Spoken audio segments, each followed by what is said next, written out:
Les podcasts du Figaro. C'est le printemps, et dans notre pays, c'est aussi la saison des concours.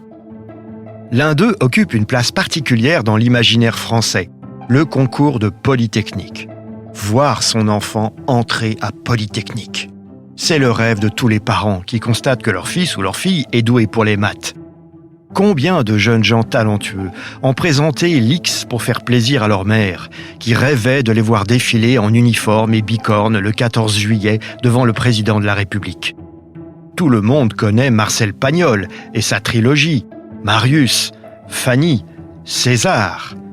Eh bien, dans le dernier volet, César, sorti en 1936, Pagnol fait du fils de Fanny et César un élève de Polytechnique, pour montrer à quel point il est brillant, pour montrer à quel point il a réussi.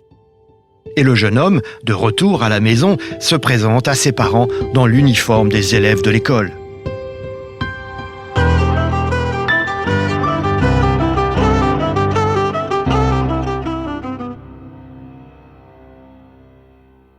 L'importance de Polytechnique est nette dès sa naissance. L'école a été fondée sous la Révolution, le 11 mars 1794, en pleine terreur. Elle s'appelle d'abord l'École centrale des travaux publics. Mais, dès l'année suivante, la Convention nationale rebaptise l'école Polytechnique. Et l'X reçoit la mission qu'elle a toujours aujourd'hui, former de jeunes scientifiques de haut niveau, recrutés sur concours, qui se spécialiseront ensuite dans d'autres grandes écoles de l'État, soit civiles, l'école des mines, l'école des ponts et chaussées, soit militaires, à l'époque l'école d'application de l'artillerie ou du génie. Polytechnique, c'est un aspect du projet politique de la Convention après la chute de Robespierre. Stabiliser la République grâce à de nouvelles élites fondées sur la suprématie du talent.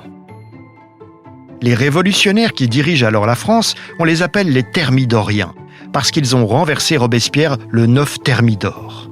Eh bien, pour les thermidoriens, Polytechnique symbolise la défaite de l'égalitarisme anti-élitiste que défendaient d'autres courants de la Révolution, ceux qu'on appelle désormais les exagérés ou les enragés.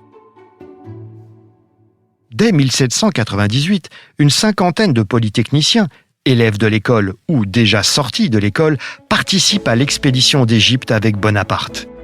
On en voit qui remontent le Nil jusqu'à Assouan, étudient le système d'irrigation, ébauchent un cadastre.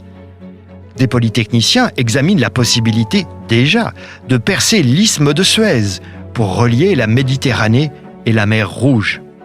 Et, incroyable mais vrai, ces élèves de Polytechnique passent leur examen de sortie d'école au Caire. Le jury est présidé par un mathématicien célèbre qui les a accompagnés en Égypte, Monge. Dès cette époque, Polytechnique a donc un grand prestige en France. Les jeunes gens affluent à Paris des 4 coins du pays pour passer le concours.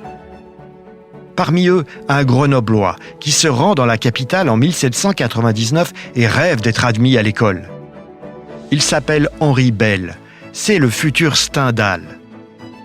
Finalement, il renonce à se présenter, c'est trop fatigant.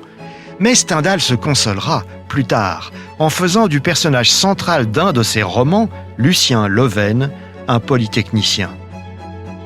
En juillet 1830, pendant la Révolution qui chasse Charles X, on retrouve des élèves de l'X sur les barricades.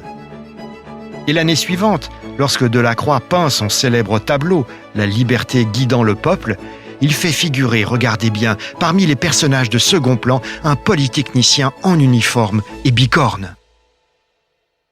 Depuis, on ne compte plus les anciens élèves de cette école qui sont célèbres. Le colonel d'Enfer Rochereau, qui défend Belfort contre les Prussiens en 1870.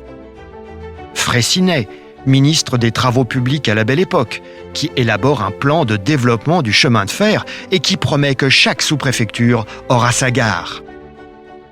Fulgence Bienvenue, l'ingénieur qui conçoit le métro parisien. Henri Poincaré, le mathématicien. Le capitaine Alfred Dreyfus, et oui, il était polytechnicien. Marc Sangnier, une figure du catholicisme social dans les années 1900. Et plus proche de nous, André de Wavrin, alias le colonel Passy, chef des services secrets de la France libre. Jean Panhard, le constructeur automobile, Alfred Sauvy, le démographe et économiste, ou encore Valéry Giscard d'Estaing, qui était beaucoup plus fier d'avoir fait l'X que l'ENA. Comme toutes les grandes écoles, Polytechnique est sous le feu des critiques. Dès 1973, un de ses anciens élèves, Jacques-Antoine Kosciusko-Morizet, publie au Seuil un pamphlet intitulé « La mafia polytechnicienne ».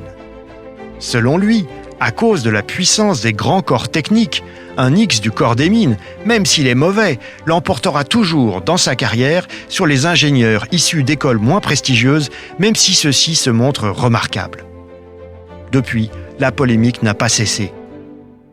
Alors, Polytechnique, un vivier irremplaçable de compétences au service de la France, ou l'illustration des travers du corporatisme? Et si, en fait, c'était les deux à la fois?